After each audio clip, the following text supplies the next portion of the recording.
नमस्कार साथियों, स्वागत है एक बार फिर से पाठशाला नौकरी के हमारे YouTube चैनल पर। मैं हूं आपका अपना डॉक्टर अखिलेश पांडे।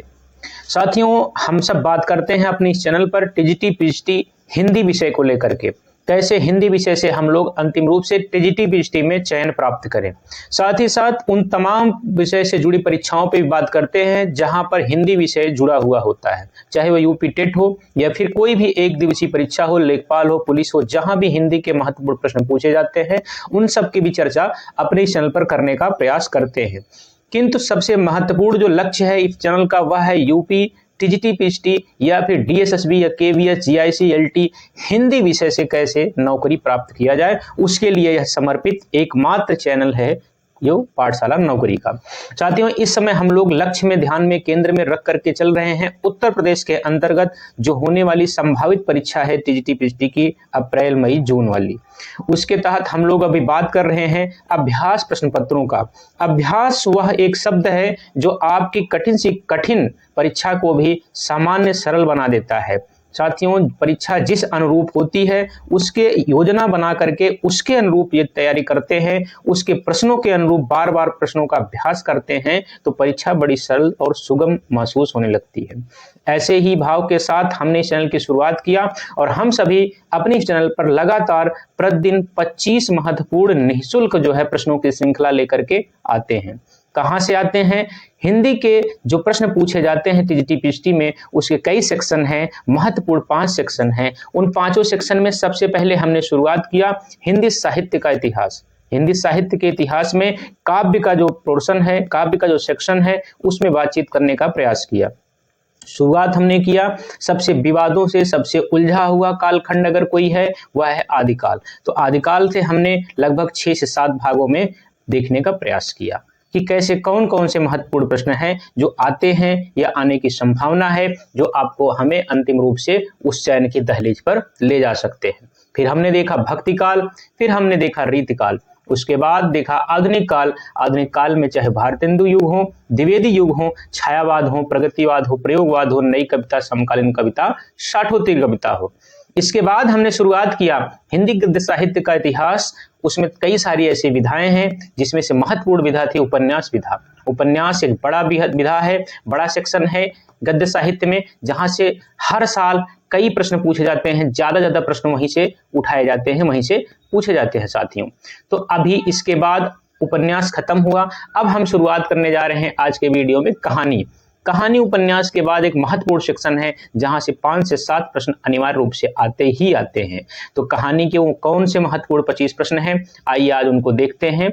वीडियो की शुरुआत करें उससे पहले आप सबसे आग्रह है कि प्रतिदिन सोमवार से शनिवार शाम को 8 बजे आपको निःशुल्क 25 प्रश्नों की ये जो वीडियो मिलती है, इसके लिए आपको करना क्या है कि हमारे चैनल को आपको जुड़ना है, चैनल को सब्सक्राइब कर देना है, लाइक करना है और हिंदी विषय से तैयारी करने वाले तमाम साथियों तक इसे आपको शेयर करना है, पहुंचाना है। तो आइए देखते हैं कौन कौन से महत्वपूर्ण 25 प्रश्न हैं आज की इस कहानी के भाग संख्या 1 में।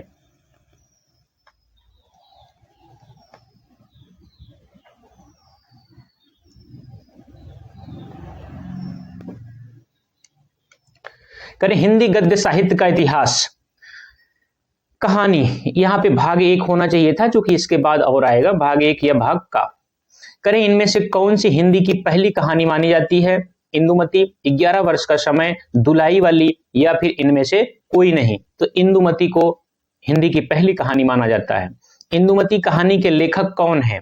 इंदुमती कहानी के लेखक कौन है? मास्टर भगवान दास, आचार्य शुक्ल, किशोरी लाल गोस्वामी या इनमें से कोई नहीं? तो किशोरी लाल गोस्वामी जी का है। इंदुमती किसकी छाया मानी जाती है? ओथलो की, टेम्पेस्ट की, मैकबेथ की, मर्चेंट ऑफ वेनिस की? तो इंदुमती कहानी पर टेम्पेस्ट की छाया मानी जाती है, ये आपका सही उत्तर हुआ साथियों। करें इंदुमती कहानी सर्वप्रथम कब और कहां प्रकाशित हुई? पहला ऑप्शन सन 1900 में सरस्वती में, दूसरा ऑप्शन है सन 1900 में विशाल भारत में, चौथा ऑप्शन है तीसरा ऑप्शन है सन 1903 में सरस्वती में और चौथा डी ऑप्शन है इनमें से किसी में भी नहीं प्रकाशित हुआ। तो सन 1900 में यह सरस्वती में प्रकाशित हुआ था साथियों। करें आधुनिक खोजों के अनुसार पहली मौलिक कहानी किसे माना जाता है? रानीखेत की कहानी इंसा कल्ला खां की, या पंच परमेश्वर को माना जाता है, या फिर उसने कहा था, या एक टोकरी भर मिट्टी को? तो एक टोकरी भर मिट्टी को माना जाता है। ठीक है। हत्या नामक कहानी के लेखक कौन है?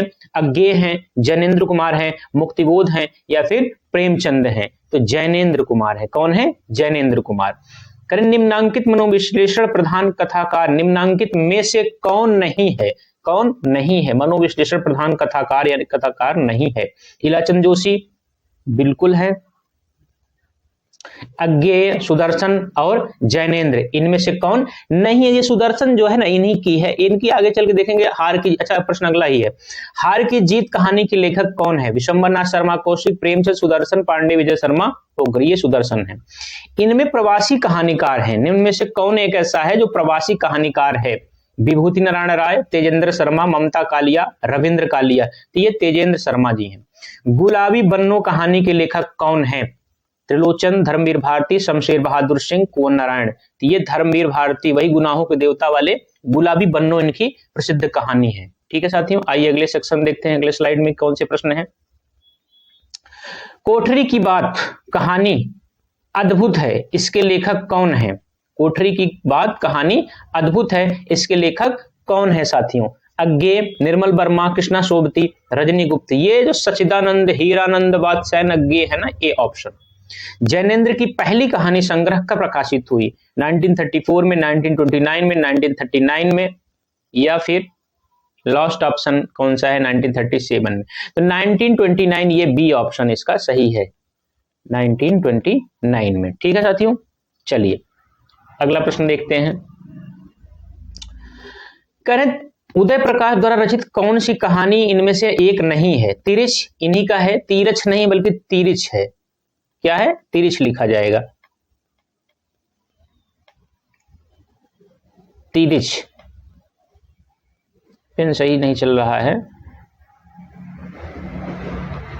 ये तिरिछ है। ठीक है।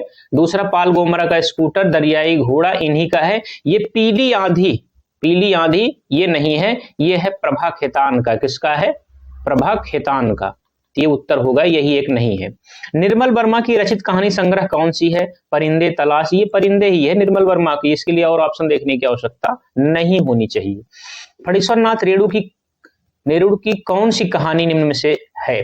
रसप्रिया, रस आखेटक, रसिक प्रिया, प्रिया नीलकंठी। रसप्रिया यही आपका है। क्या है? रसप्रिया। ठीक है। तीसरी कसम फिल्म किस लेखक की कहानी पर बनाई गई थी? प्रेमचंद, फणीश्वरनाथ शर्मा रेणु, चंद्र शर्मा गुलेरी, जैनेन्द्र कुमार। किस पे बनाई गई साथियों? फणीश्वरनाथ रेणु का तीसरी कसम उर्फ मारे गए गुलफाग अंकल।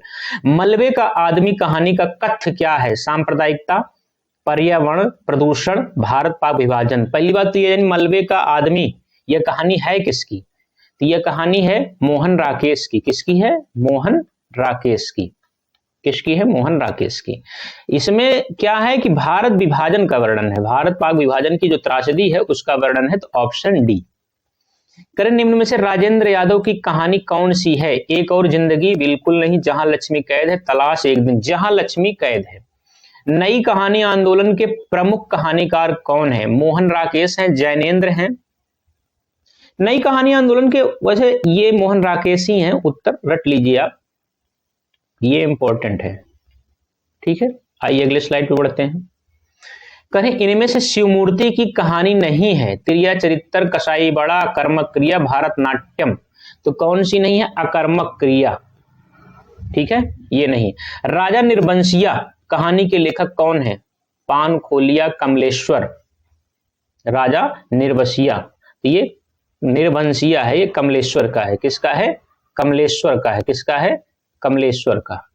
ठीक है, ये ऑप्शन बी सही है। कहे समानांतर कहानी के प्रवर्तक कौन है? मोहन राकेश, राजेंद्र यादव, या फिर कमलेश्वर, या फिर हिमांशु जोशी। तो ये मोहन राकेश हो गए उत्तर आपके।